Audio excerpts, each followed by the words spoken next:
प्यारे विद्यार्थियों, आज फिर इस संगीत की कक्षा में आप सभी का स्वागत है। पिछली कक्षाओं में हमने संगीत की विभिन्न परिभाषाओं के बारे में पढ़ा, जैसे कि संगीत किसे कहते हैं,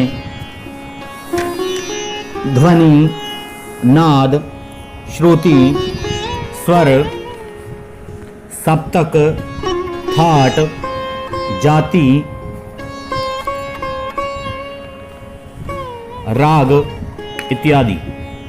हमने जाना कि इनकी परिभाषाएं क्या हैं और इनके विषय में हमने पढ़ा कि इनके बीच में किन किन बातों का ध्यान रखा जाता है, क्या क्या प्रयोग होता है, जातियाँ क्या होती हैं, राग क्या होते हैं, थाट किसे बोलते हैं, सप्तक क्या होता है, नाद क्या होता है, स्वर क्या है, श्रुति क्या है, ध्वनि क्या है इत्यादि। आज हम अगली परिभाषाएं पढ़ेंगे। तो आइए अगली परिभाषा के बारे में जानते हैं कि अगली परिभाषा कौन सी रहेगी। प्यारे बच्चों, मुझे आशा है कि आप घर पर बड़े ही ध्यानपूर्वक इन वीडियो को देख करके पढ़ रहे होंगे।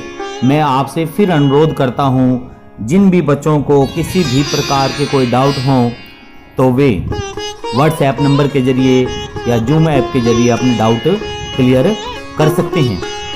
और एक बात, आपकी जो नोट्स हैं, आपकी विषय को लेकर के जो नोट्स हैं, वो पीडीएफ फाइल का लिंक मैंने इस YouTube चैनल पर डाल रखा है। जो वीडियो आपको भेजी जाती है या जो वीडियो आप देखते हैं, उसके डिस्क्रिप्शन में ही वो लिंक आपको मिल जाएगा। तो आइए चलिए आज का विषय शुरू करते हैं।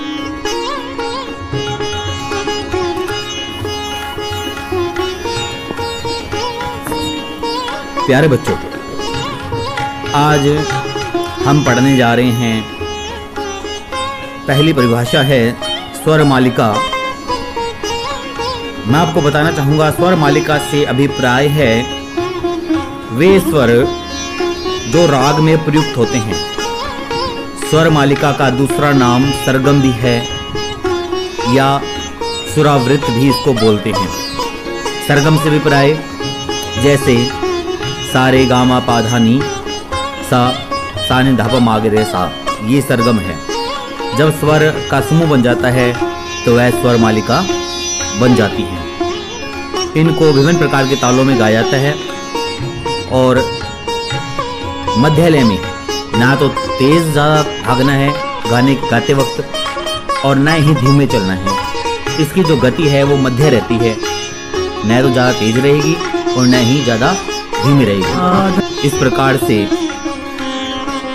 इसे हम बोलेंगे स्वर मालिका। तो आइए अब आपकी स्क्रीन पर जो आप देख रहे हैं, लिखित परिभाषा को पढ़ते हैं। स्वर मालिका की रचना राग के सिर्फ स्वरों में होती है, अर्थात स्वर ही प्रयोग होते हैं, शब्द प्रयोग नहीं होते।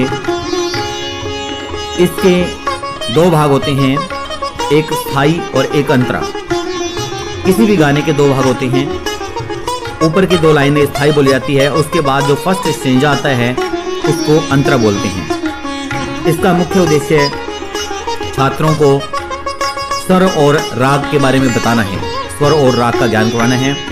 जैसा कि मैंने आपको बताया, स्वर मालिका को सरगम या सुरावृत भी बोलते हैं। इसकी परिभाषा इस प्रकार दे सकते हैं, वो तालबद्ध रचना जिसमें राग के सिर्फ स्वरों का प्रयोग किया जाए उसे स्वर मालिका कहते हैं। और यह मध्यम लय में होती है, हर राग में हो सकती है और विभिन्न प्रकार की तालें जैसे तीन ताल, एक ताल, झप ताल आदि तालों में इसे गाया जाता है। ताल के विषय में भी आगे बात करेंगे। अगली परिभाषा है तराना। तराना भी आधुनिक गायन शैली का एक ही प्रकार है। जैसे तराने के जो बोल हैं धीर धीर धानी, तादानी, नोम, तोम, अली, येलली इत्यादि तराने के ये कुछ बोल हैं जो किसी भी गाने में प्रयोग किए जा सकते हैं। धीर धीर तानी, धनानी, नोम, तोम, अली, येलली इत्यादि। स्वर्गीय उस्ताद जो आमिर खां के अनुसार तरानों का जो बोल है उसका मतलब है खुदा की बंदगी करना, अर्थात ईश्वर की पूजा करना, भक्ति करना। इन तरानों के जरिए हम क्या करते हैं, जब तरानों को गाते हैं, बोलते हैं धीर धीर धानी, तदानी, नोम, तोम, अली, येलली, इसका मतलब है कि हम खुदा की बंदगी करते हैं, ईश्वर की बंदगी करते हैं। कुछ लोग इसको ऐसा बोलते हैं कि तराना का कोई अर्थ नहीं होता, ये अर्थहीन है। और इसमें स्वर और लय की प्रधानता रहती है। तराने जो है छोटे ख्याल अर्थात गायन की कम समय में, कुछ तराने जो है सितार, तबला इत्यादि पर बोलकर गाए जाते हैं। तरानों की जो गति है वो तेज होती है। लय का महत्व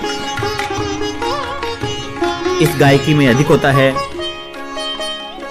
तराने का मुख्य उद्देश्य होता है कि व्यक्ति की जुबानी तैयारी कितनी है, अर्थात वह अपने गले को किस प्रकार प्रयोग कर सकता है। इसमें तराने गाने की क्षमता कितनी है, तराना यह बताता है। कुछ विद्वान हुए हैं जैसे नथु खां, तानरस खां, इनके तराने बहुत ही फेमस हुए हैं जो आज तक भी बोले जाते हैं। जैसे कि बताया था मैंने, धीर धीर धानी, तदानी, नोम, तोम, अली, येलली इत्यादि।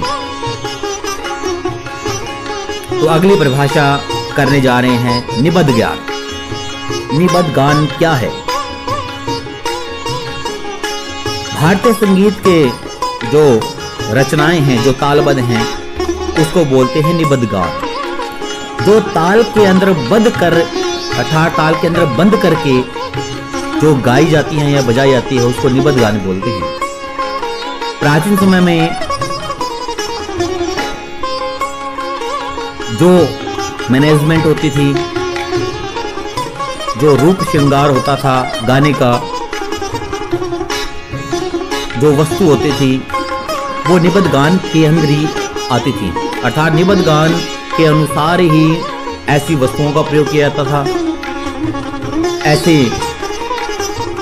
योजनाएं बनाई जाती थी जो निबद्ध गान के अंदर ही होकर गाई जा सकती है, उससे बाहर निकल कर नहीं गा सकते थे। अब जो गान है, आधुनिक जो गान है, इसके अंदर कौन कौन से हैं वो हैं, उनका नाम है ख्याल, ध्रुपद, धमार, तराना इत्यादि।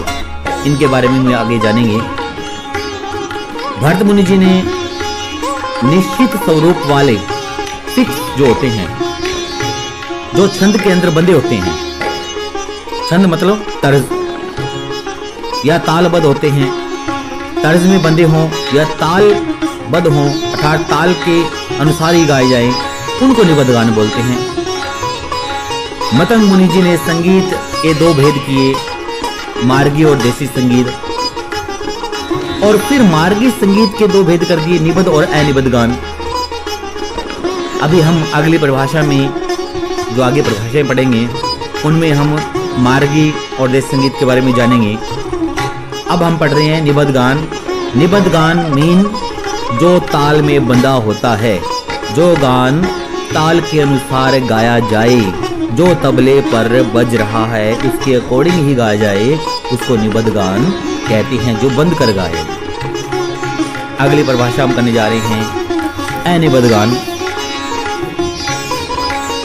भारतीय संगीत में जो रचना ताल रहित हो अर्थात इसमें बंद के गाने की जरूरत नहीं है, इसके अंतर्गत क्या क्या चीज आती हैं, इसमें आता है केवल आलाप।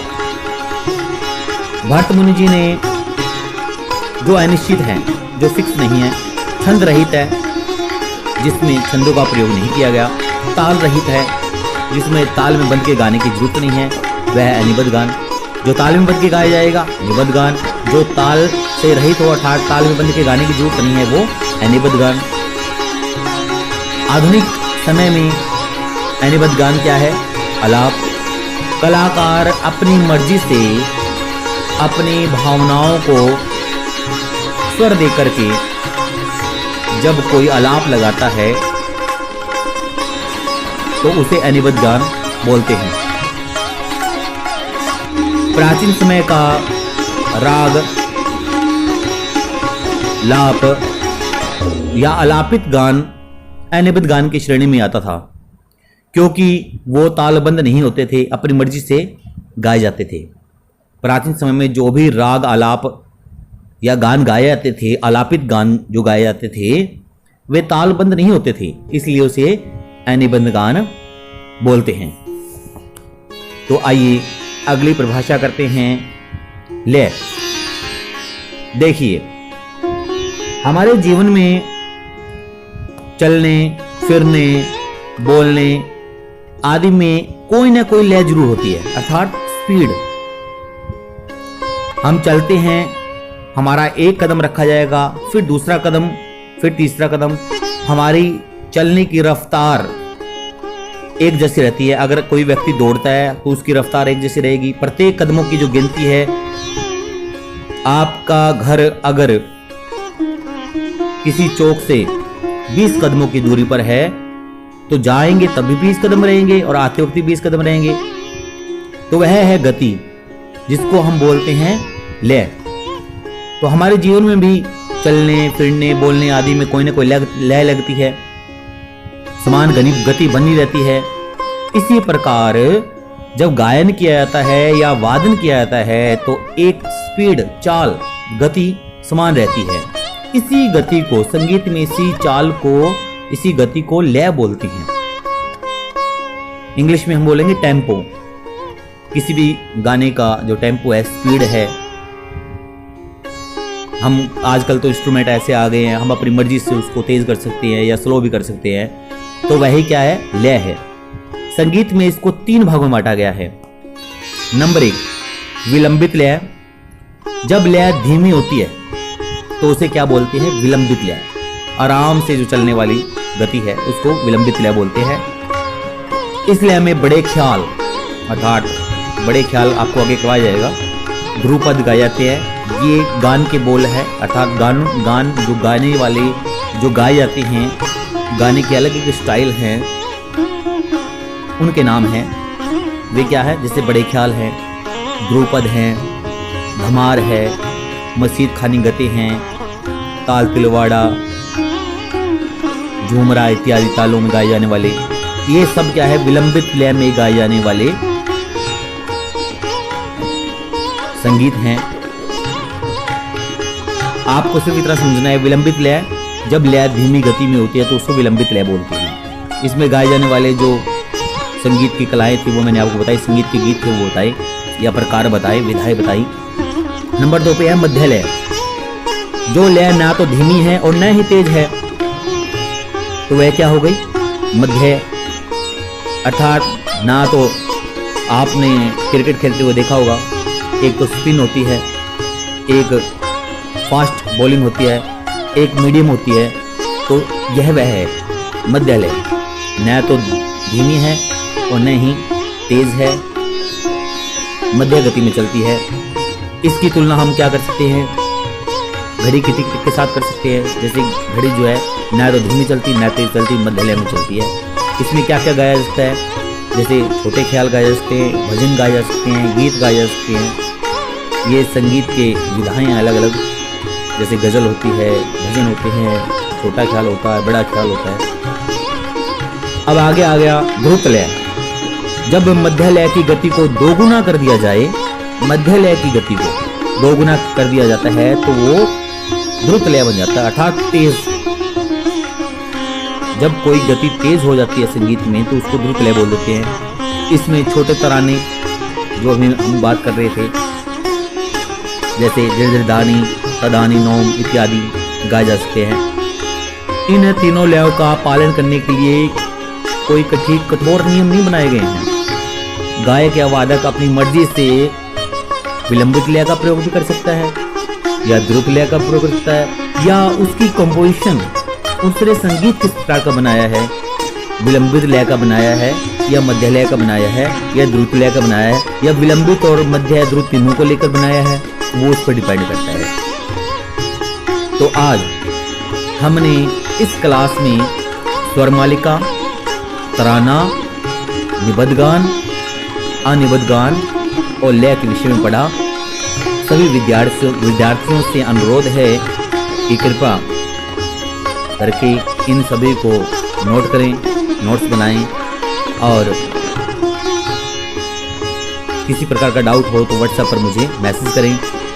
अगर नोट बनाए हैं और नोट बना लो, बनाने के बाद आप जो है नोट मुझे जो है व्हाट्सएप पर चेक भी करवा सकते हैं, नोट्स बना करके भेज सकते हैं कभी भी। तो आज की क्लास में इतना ही, धन्यवाद।